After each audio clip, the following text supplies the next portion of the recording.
humble at the moment. It's very not like it. But Spider-Man, that's your team name, right?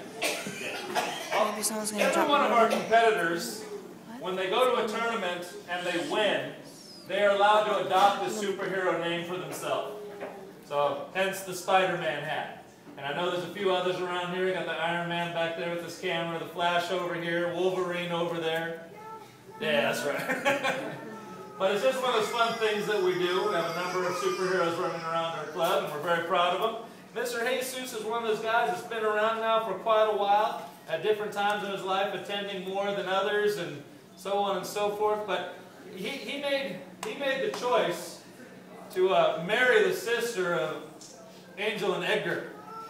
So ever since then, we've been seeing him a lot more around the club. But not only have we been seeing him around the club, but he has also been showing up for competitions. And I do believe that you went to a competition here, another competition just a while back, correct? What place did you take at that? Third place. That's a place, my friend. You fought hard, you did a very good job. And he's been practicing and showing up more and more all the time and doing a very good job. And Mr. Jesus, currently what rank are you? Yeah, that's what I thought. Past time to fix that, sir. It's past time that you received this belt. Mr. Jesus, as I have this belt in my hand, we present it to you.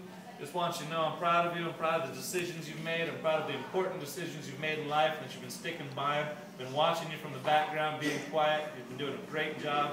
Seen a lot of maturity in you. You're an awesome young man. If you're ready to take this belt, will you please remove it from my hands? Sir.